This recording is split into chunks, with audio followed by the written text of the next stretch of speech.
Good morning. Hey, how you going? Good, thank you. How are you? Good, really good. So first, what is your name, sir? Phil Marion. Nice to meet you, Phil. Thank you. Yeah, Thank nice you for to meet being with us today. Pleasure.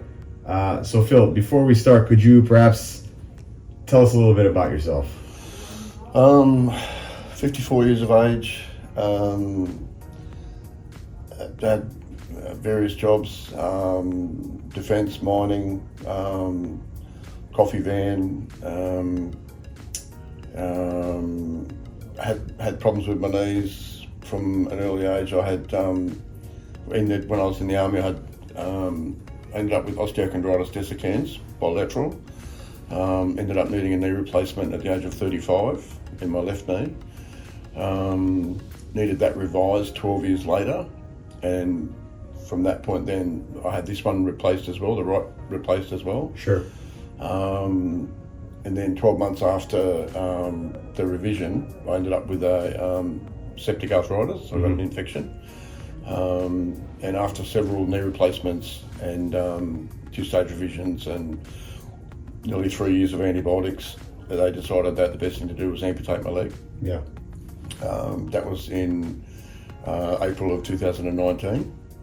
I was told then that because of my infection, how it was so bad and I couldn't have any surgery for another 2 years on that. So everything was out of the question for at least another 2 years, which I accepted. That was fine. I studied osseointegration. I became aware of it in 2016 when I did some time in rehab at the Hills at Balcombe Hills Private Hospital. Yeah. So it was on my mind, if this ever happened, that I would want that. Yeah. Or at least to explore it. So I did my research. I couldn't find a doctor that would refer me because of controversy, and they all had their own reasons for not. I couldn't wear a traditional socket. My skin would break down. I'd end up with pressure injuries. So I could have it on for an hour. So you tried. So I for did. a while after your amputation, you tried to wear a socket. Yeah, for 4 years. I was fitted with my first socket in the June of 2019. Yeah. I think I've had 6 sockets. Wow. And they tried everything. So my skin, I'm really hot-blooded. Like I sweat. Yeah. The silicone liner just didn't work with me. We tried the liner that goes inside. All that did was bunch up and cause pressure injuries, like cause blistering and rubbing. And then once the skin broke, I couldn't wear it. I've just completed a nursing diploma, so I'm an enrolled nurse. Congratulations. Thank you. And that was the hardest thing I've done in my life. I had to do 8 weeks of work placement wearing my leg with the socket. Right. Some of the pressure injuries I got were pretty horrible, and I just had to keep dressing it and wearing it. Once I completed that diploma, I never wore the leg again. I just put it in the back seat of my car so I didn't see it, and I didn't wear it. APC prosthetics, they tried another socket, and it felt great, but I'm still getting the blistering, and I could only wear it for an hour at a time. I can't function. I can't work as a nurse on sticks. I can't work for an hour a day. I can't go to work for a week and then need a month off because I've got pressure injuries. It's not fair on me, it's not fair on them. I had some pathology in my shoulders and my neck pre-Christmas, my wrists as well. I was having nerve problems, couldn't sleep, pains in the shoulders. Got a referral to see a specialist up on the coast where I live. And he said to me straight away, "Why haven't you got the implant?" We talked about it. He's then contacted Professor Almadiras, who was in the Ukraine at the time, Right. doing his humanitarian work. And I, in the meantime, made an inquiry on the website, on the Osseointegration Australia website. That's how it all started. So that was actually one of the questions I wanted to ask you, is how you initially heard about the osseointegration procedure. So it was one of your specialists that mentioned it to you. So I initially heard about it in 2016 when I was in rehab at Balcombe Hills Private Hospital. Okay. And there was a bunch of osseo patients in there. and I'm still friends with some of them today. So that was when I first was aware of it. And my specialist then said to me up there, why haven't I got it? And he recommended I do it. Because I'm not a little bloke, I'm 110 kilos, and walking around on sticks for the rest of my life, it's just a no-brainer. I can't do it. I'm trying to get back to some normality. I'm trying to get back to be able to function and get back to work. And I'm going to continue my study. I'm going to do a registered nursing, which I've been accepted into uni. I just had to defer this first semester because all this just happened. So I came down and I met Professor Lalehzari and the team. That was a big day, and I can honestly say I've never been more informed about anything in my life. Well, talk us through it, Phil, if you don't mind. Tell us, what was that day like? So, pre-coming down for the day, there was a bunch of paperwork to fill out. That was all sent down, so it was all here. I saw one of the fellows initially was taken in and just did my history. That was all put together. Then I saw a psychologist just to make sure my headspace was right and I knew what I was doing. He was okay that, with me, not every day is brilliant, but I know what I'm doing and I've done my research. I know I've seen the good, the bad and the ugly. From there I progressed into another room where I met Professor Lalehzari for the first time, and there was, I think, 4 or 5 other fellows, orthopaedic specialists. There was a pain specialist in there, and a couple of nurses, and there was another gentleman in there. I thought he might have been a legal person, I don't know, but there were so many people in there, and the amount of questions that were coming at me to be sure that I knew what I was asking to be done. I'd already made my mind up before I came. I'd done my homework. I've seen, like I said to Professor Lalehzari, I've seen the good, the bad and the ugly. I'm old enough and dumb enough to make my own decisions, and this is the last chance I've got because my body just won't allow me to wear the silicone liner. And they're so expensive to get made. So I showed him some photos of some pressure injuries that I'd had. And he agreed that I was a candidate, I was a suitable candidate. Asked me several times, am I sure that, he told me what I can and can't do. And I also accept that this is my decision to do it. I need a professional to do it. That was him and his team. It's up to me to manage it, and it's up to me to look after it. I understand I've got a stoma and I need to care for that. And so far everything's going really well. I'm 8 weeks post-op now, and I've got no problems at all. That's great. I've got no pain at all. I've got no nerve pain. I had the TMR done as well, redirecting the nerves. Absolutely no pain at all. Every now and then I get a warm buzz, but that's only when I talk about it. But absolutely no pain. I was fitted 4 weeks ago with my leg. Pretty much got up and walked straight away. Been at home 2 weeks now from rehab, and putting my leg on in the morning, walking through the day, taking it off at night every single day, and I have not been able to do that with my standard prosthetic. I'm walking better now than I was pre-amputation because I've had so much trouble with it for so many years. I had a really bad limp and my gait was all out of whack. But now I get up, I'm dizzy all day. I'm actually tired at night from being busy.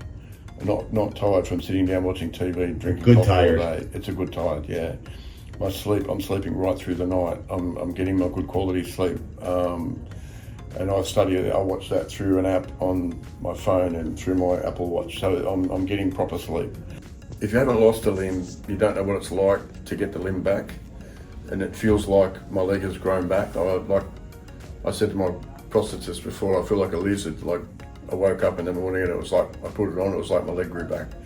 And I know that's, that sounds cliche, but that's how it feels. And it's It's pretty special. You know, I've had so much work done over the years. I've had things go wrong. It's nobody's fault. It's you know, it's just how it is. But I'll be forever grateful for this, because it's massively changed my life. It's really, I can't tell you how much it's changed it. I really can't. Like when I said to you before, when I saw Professor Almeidas 2 weeks ago, I saw the fellow first, and we did what we had to do, and I was on the bed, and it was dressed down, and Professor came in, and as soon as I saw him, I just started crying. You know,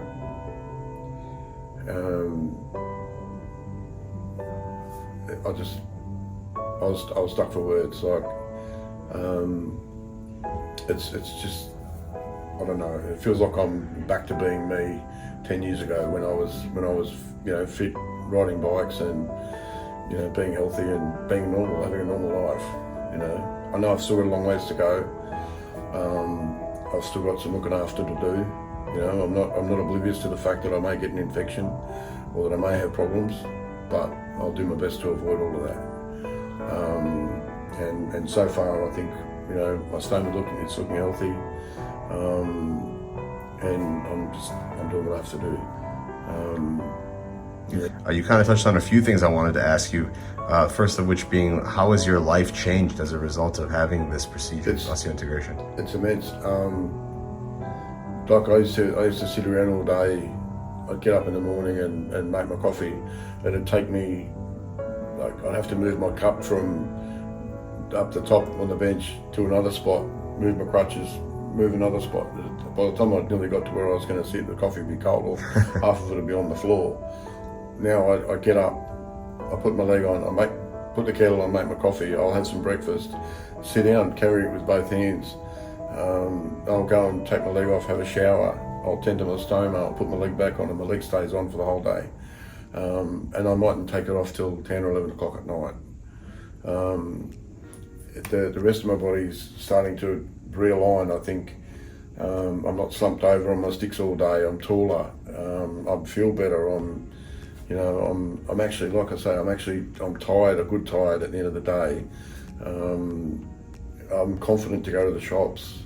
It used to rain. When it rained, I wouldn't go outside the house on the sticks. I would not go outside the house on the crutches, because I've had falls, I've had lots of falls. But now I'll just get in the car and go, you know, to go to the shops and push a trolley and pick things up and then wheel it to the car, and not have to worry about only being able to purchase what I can carry in that one orange basket, and then in that, you know, in that bag, all my sticks. You know, to be able to go for a walk and hold my girlfriend's hand, that is massive. Something so simple. It's the simple things that you know, have the biggest impact, I guess, when you've had it taken away from you. I'm just lucky to get it back, you know, and I'm forever going to be grateful. Firstly for you know, the opportunity to have it done, and then to have everything go so well. I've heard some, you know, and seen some horrible things happen, but I think, you know, largely it is what you make it. If you look after it and you do the right thing, you've got a lot less chance of any issues. And yeah, I don't know, I could keep talking all day about it, but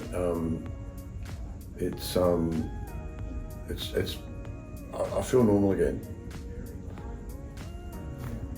Thank you, Phil. And you mentioned some of the things that, you know, you can do that you couldn't do earlier, that some things that, you know, many of us would probably take for granted, holding your partner's hand, going grocery shopping, things like that. Are there any other specific things that you're looking forward to doing? What goals have you set now that you've had the osseointegration surgery? On Sunday, I'm buying a mountain bike. Nice. I used to ride bikes all the time. On Sunday, I'm buying a mountain bike. I was looking at them yesterday. There's a bit involved in that. I've got to buy special shoes, I've got to buy special pedals, but on Sunday I'm buying a mountain bike. I'm going to Anaconda at Gosford and I'm buying a mountain bike. And as soon as I'm able to, once I've done a bit more training with my prosthetist, I'll be riding that bike, up to the shops with my little backpack, and I'll be bringing my stuff home in that. I've got some nice trails at home with some nice lookouts. I'll be going for bushwalks. I can't do that with the sticks. It's just not safe. But one thing that a mate of mine said to me the other night, he said, "Look at you, you're standing there talking to me, you've got your hands in your pockets." Like normally I'm hunched over on my Canadian crutches, and it was just so different. But that's my biggest goal for now. And to continue my nursing, like I'm gonna start back in July at uni. I'll probably just take on 2 subjects for this semester, get into it, and then next year I'll start back full time, and in a couple of years be a registered nurse. The nursing pathway I want to take is in mental health. I want to be a mental health nurse. I think the acute nursing would probably just be too much for me. Being on my feet all day, maybe in time I'll be able to do more, but that's my plan. That's what I want to do. And did you ever think, a couple of years ago when you were wearing the socket, that, relatively soon you would be purchasing a mountain bike and going for bushwalks? No, never. I never thought I'd be doing it again. I tried the exercise bike at the gym. My leg would fall off, or I just couldn't do it. I understand that I'm going to be really careful, and it's made me aware. It's made me a lot more aware. I was taking things for granted because I used to fall over twice a week on my sticks or whatever. If I was at the shops or the ground was wet, or even at home, I used to stumble or fall at least twice a week. Since I've had this done, I've not had one stumble, because my mind is telling me this is going to get ugly if you fall over and smash it. So it's made me a lot more careful and aware that I need to look after this. But also, like you just said, I had given up on. I was just going to be a bum and just watching Foxtel all day. It got to the point where I knew the Foxtel program off by heart. I knew what was on, what channel it was on, and that's not healthy at my age. I've had a few years now where since 2017 where I haven't worked, and I've worked all my life. I just need to get back. I probably won't be able to work full time right away, but just to get back to the workforce. And this me choosing nursing is came about. I looked after someone in the last stages of his life, and I found comfort knowing that he went the way he wanted to go. I initially chose aged care. I did the aged care course, a Cert 3 in aged care, and then I got offered a scholarship from New South Wales Health, offered to apply for the scholarship to do the Diploma of Nursing. So I did that, and then I changed my mindset. I think I'd rather help people get better rather than just go into aged care and help people, prepare for their final end of life pathway. So that's why I've chosen the nursing, and hopefully it all comes off.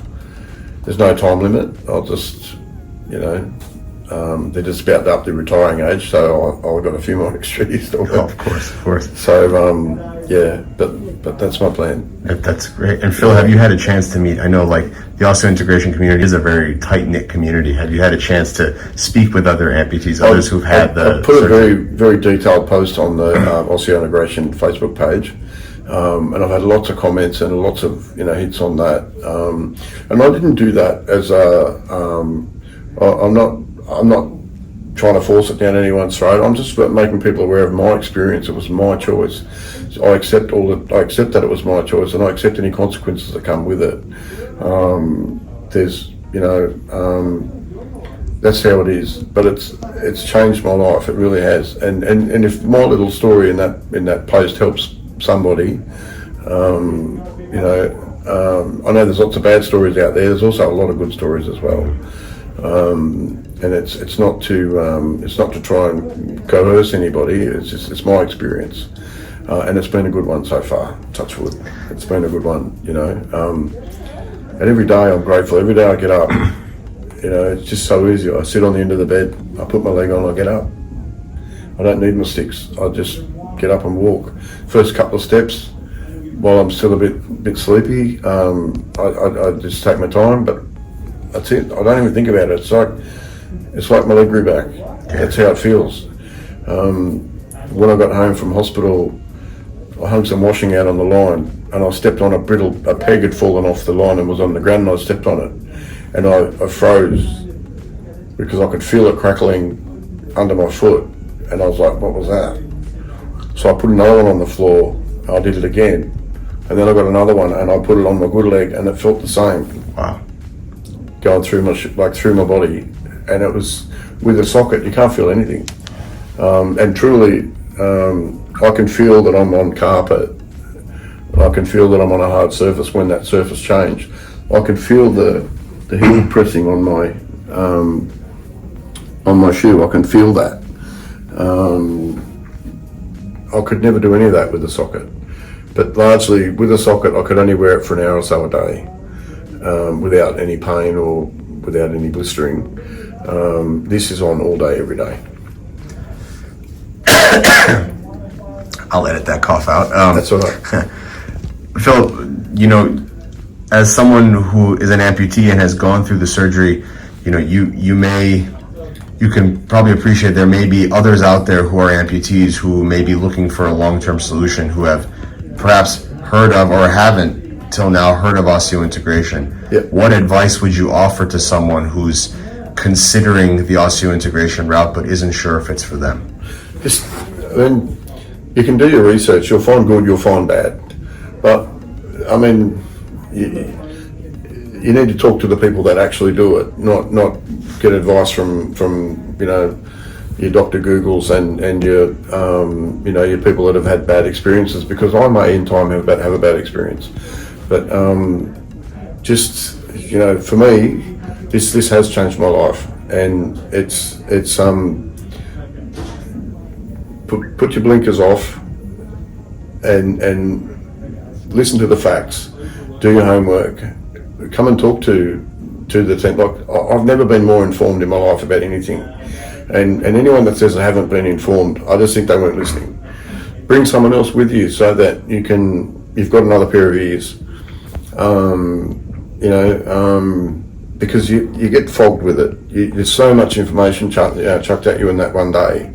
I think I was here for about 7 hours, and I've never done that before. I've had knee replacements and other surgeries, and it's just fill the forms in and read the forms and away you go. You've got a quick brief and that's it. This was all day, and I had done my research. I had made my decision when I got here, so I knew all I had to find out was when I can do it and where I do my rehab. That was all I really needed to know. I'd made my mind up, but ask questions. It's I don't know what else to say. For me, it was just a no-brainer. It was either sit around and mope for the rest of my life. I'm 54. I'm too young to be just sitting around doing nothing. And this has changed my life. It's massive. And like I said before, I'm not oblivious to the fact that I may have problems. I understand that. I'll deal with it as they come. But I'm just, at the moment, I'm lucky I haven't. It's been a smooth road, and a journey I'm so glad I took. And can I ask you, Phil, how do your friends and family, how have they reacted, friends and family, to this change that you've undergone in your life? My whole everything about me has changed. They say I look healthier. I'm standing tall. I'm active. They're probably they are telling me I'm doing too much. I need to slow down and just let things happen in time.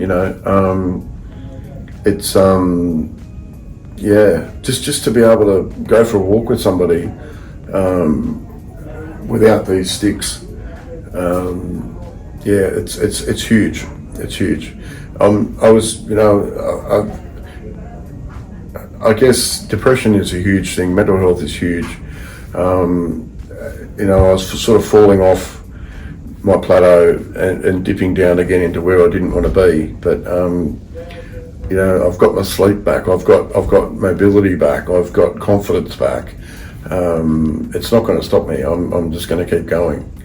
My TV doesn't go on now until the nighttime news. I might watch an hour of TV a day now. I used to get up in the morning, turn the TV on. I'd sit on my lounge all day, from 9 o'clock in the morning until 10, 11 o'clock at night. Now my TV goes on at the end of the day to watch the news. I might watch a couple of shows and then that's it. I'm bored with it. And I'm tired because I've had a busy day. I'm not just sitting around all day, just moping around doing nothing. Last question for you, Phil. If you could share a message or speak directly to Professor Almendares right now, what would you like to say to him? I'd probably burst into tears. Like I said to him when I saw him 2 weeks ago, I'm so grateful for him and his team, the whole team, the fellows that came and saw me in hospital, him for doing what he's done and just giving me the opportunity and taking, it's a risk, it is a risk, but he's changed my life and I'll never ever forget that. I'll never ever forget that.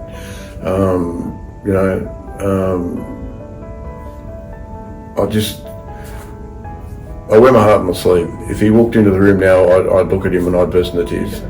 And I'm going to be forever grateful that firstly I've had the opportunity to do it, and secondly that he's done it and it's worked for me. Thanks so much for your time today, Phil. My pleasure. My pleasure. I hope I hope it helps somebody. I really do. I really do.